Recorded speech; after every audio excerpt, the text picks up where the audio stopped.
अस्सलाम वालेकुम स्टूडेंट्स, अपने इस यूट्यूब चैनल पे आपको वेलकम कहेंगे। और आज हम करेंगे पॉइंट ऑफ इन्फ्लेक्शन। इससे पहले स्टूडेंट्स हम कनकेविटी वाला टॉपिक पढ़ चुके हैं। हम ये देख चुके हैं कि कहाँ पर हमारे पास जो फंक्शन है वो कनकेव अप होगा और कहाँ पर फंक्शन हमारा कनकेव डाउन होगा।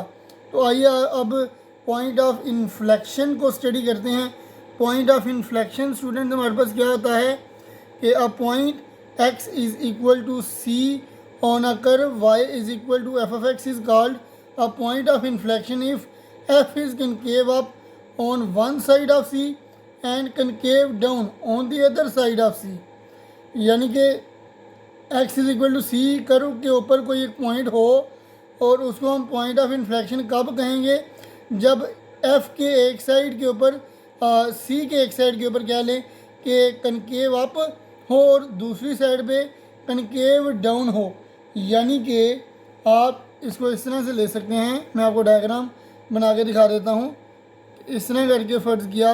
अब ये फ़र्ज़ किया कि एक पॉइंट है जहाँ पर हमारे पास इससे पीछे जो है ये कनकेव अप है और ये कनकेव डाउन है। कनकेव अप क्यों? क्योंकि सारे के सारे जितने भी आप टेंजेंट यहाँ पे ड्रा करेंगे वो इस कर्व से नीचे रहेंगे और कर्व इससे ऊपर है कि इसलिए ये कनकेव अप है। और यहाँ पे जितने भी पॉइंट्स होंगे, जितने भी टेंजेंट्स हम ड्रा करेंगे वो इस कर्व से ऊपर होंगे, कर्व नीचे होगी इसलिए कनकेव डाउन होगा। ठीक है जी। तो याद रखें कि पॉइंट ऑफ इन्फ्लेक्शन क्या होगा। अगर फ़र्ज़ किया कि कोई एक पॉइंट है कर्व के ऊपर सी और उसके एक साइड पे अगर हमारे पास कर्व जो है वो कनकेव अप है यानी फेसिस अप है, इसका फेस जो है वो आप देख सकते हैं अप है। और इस तरह दूसरी साइड पे, इस पॉइंट के दूसरी साइड पे कर्व जो है उसका फेस जो है या कनकेव जो है वो डाउन है। ठीक है जी। तो और दूसरे नंबर पे and F is continuous at X is equal to C, और एफ जो है जो फंक्शन है वो सी पॉइंट के ऊपर कंटिन्यूस होना चाहिए यानी कि ब्रेक नहीं होना चाहिए।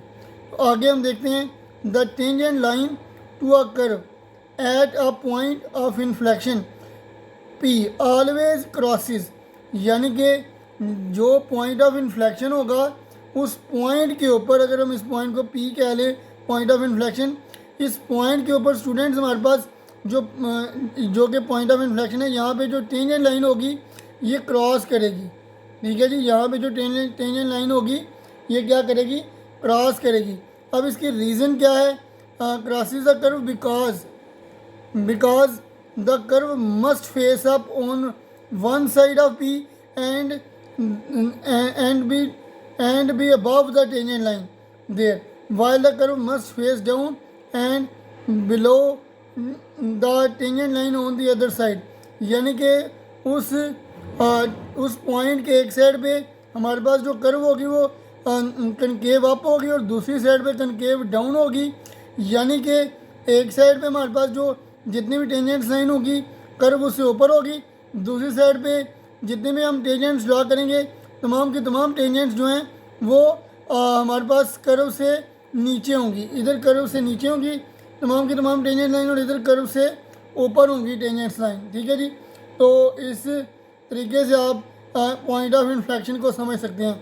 तो उसके अलावा स्टूडेंट्स हमारे पास आगे क्या हो कहता है, the curve y is equal to F of X changes the direction at a point of inflection.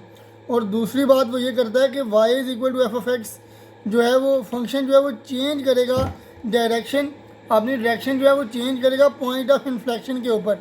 यानी कि एक तरफ अगर वो कनकेव अप है दूसरी तरफ कनकेव डाउन हो जाएगा। Hence if F double derivative is continuous in an interval including P, अगर जो डबल डेरिवेटिव है वो कंटिन्यूस हो पी के ऊपर, then by theorem F double derivative is always equal to zero और ग्रेटर देन, यानी कि एक तरफ जो है डबल डेरिवेटिव जो है वो पॉजिटिव होगा, दूसरी तरफ जो है वो नेगेटिव होगा। तो इसका मतलब क्या है स्टूडेंट्स कि हमारे पास जो सेकंड डेरिवेटिव होगा at the point of inflection वो हमारे पास क्या होगा, पॉइंट ऑफ इन्फ्लेक्शन के ऊपर जो सेकंड डेरिवेटिव होगा वो हमेशा ज़ीरो होगा। तो यहाँ से स्टूडेंट्स हमारे पास ये हमें पता चल गया है कि जब भी हम पॉइंट ऑफ इन्फ्लेक्शन निकालेंगे तो हमारे पास जो सेकंड डेरिवेटिव होगा वो उसको हम किसके इक्वल रखा करेंगे, ज़ीरो के इक्वल रखा करेंगे। तो आइए आप थोड़ी सी समराइज आपके लिए मैं कर देता हूँ। याद रखें कि पॉइंट ऑफ इन्फ्लेक्शन क्या होता है।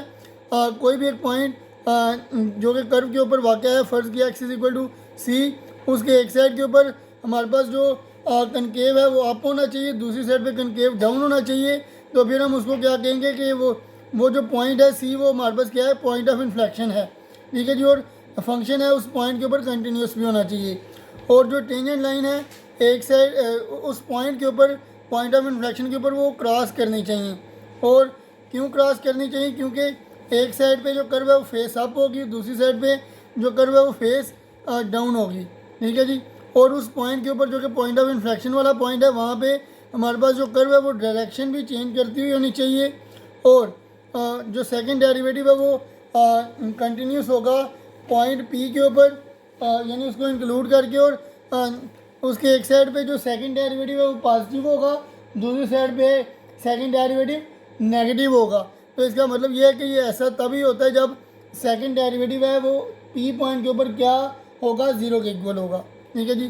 तो अब एक हमारे पास स्टूडेंट्स एक थ्योरम है, उसको ज़रा देख लेते हैं, डिस्कस कर लेते हैं। If y is equal to F of X has point of inflection at x is equal to zero and if second derivative is continuous in an interval which includes x is equal to c as an interior point, then f double derivative c is equal to zero. यानी कि अगर एक हमारे पास function हो y is equal to F of X, उसके ऊपर अगर x is equal to C के ऊपर पॉइंट ऑफ इन्फ्लेक्शन हो, तो जो सेकंड डेरिवेटिव होगा वो कंटिन्यूस होगा। पॉइंट ऑफ इन्फ्लेक्शन का मतलब यह है कि एक साइड पे कनकेव अप और दूसरी साइड पे कनकेव डाउन हो, तो फिर सेकंड डेरिवेटिव हमारे पास कंटिन्यूस होगा।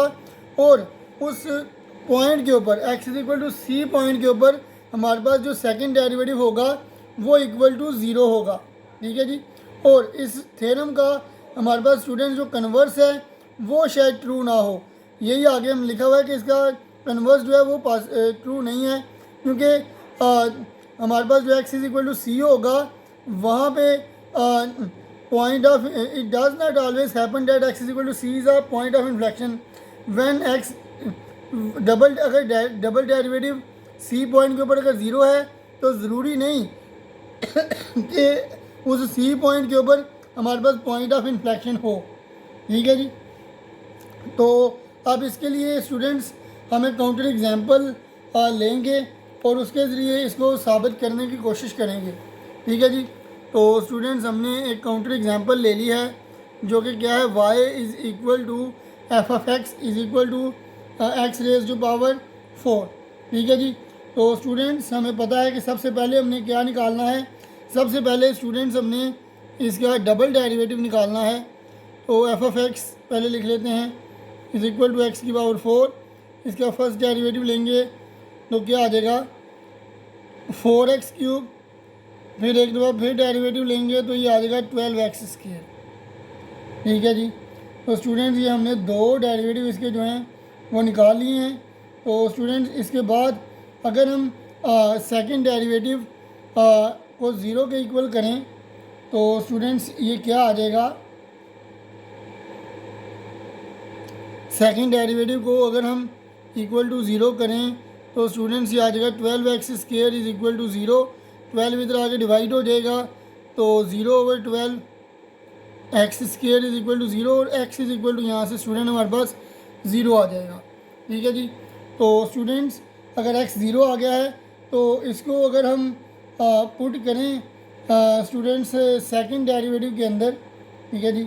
अगर हम इसको सेकंड डेरिवेटिव के अंदर पुट करते हैं तो ये क्या आ जाएगा, फिर second derivative of zero is equal to 12 X की जगह ज़ीरो पुट करेंगे तो ये स्टूडेंट ज़ीरो आ जाएगा। तो सेकंड डेरिवेटिव यानी कि ज़ीरो पॉइंट के ऊपर ज़ीरो आ जाएगा। तो अगर हम इस पॉइंट को फंक्शन के अंदर भी पुट करते हैं F of zero is equal to zero की power 4 which is equal to zero. तो एफ ऑफ एक्स भी हमारे पास ज़ीरो आ गया जो कि किसके इक्वल था, वाई के। तो इसका मतलब वाई भी ज़ीरो और एक्स भी ज़ीरो। ठीक है जी। तो स्टूडेंट इसका मतलब है ज़ीरो ज़ीरो हमारे पास पॉइंट आ गया। ठीक है जी। अगर हमारे पास ज़ीरो ज़ीरो पॉइंट आ गया है तो हम क्या करेंगे कि स्टूडेंट इसके ऊपर अब ज़ीरो के ऊपर चेक करेंगे कि क्या ये पॉइंट ऑफ इन्फ्लेक्शन हमारे पास बनता है या नहीं है। तो आइए इसको देखते हैं। सेकंड डेरिवेटिव हमारे पास क्या आया था, 12x²। ठीक है, तो स्टूडेंट ज़ीरो से पहले और ज़ीरो के बाद में हमने अब चेक करना है, एक तरफ कनकेव अप होना चाहिए, दूसरी तरफ कनकेव डाउन होना चाहिए। तो for x is less than zero, तो लेस देन ज़ीरो के ऊपर स्टूडेंट हमारे पास ये क्या आ जाएगा, यानी कि लेस देन ज़ीरो होगा, नेगेटिव पॉइंट पुट करेंगे, उसका स्केयर लेंगे, पॉजिटिव आ जाएगा, तो सेकंड डेरिवेटिव इसका पॉजिटिव, यानी कि ये क्या होगा, कनकेव अप होगा। अब students for x is greater than zero, यानी पॉजिटिव पॉइंट पुट करेंगे, पॉजिटिव का स्केयर पॉजिटिव होगा, उसको 12 के साथ मल्टीप्लाई करेंगे तो फिर पॉजिटिव आ जाएगा, यानी कि ये कनकेव अप आ जाएगा। और कनकेव अप ही दोनों आ गए, एक तरफ कनकेव अप होना चाहिए था, एक तरफ कनकेव डाउन। तो क्योंकि ये कनकेव अप और कनकेव डाउन नहीं आया, तो इसलिए हमारे पास ये पॉइंट ऑफ इन्फ्लेक्शन नहीं होगा। तो लिखेंगे जी विच शोज़ डैट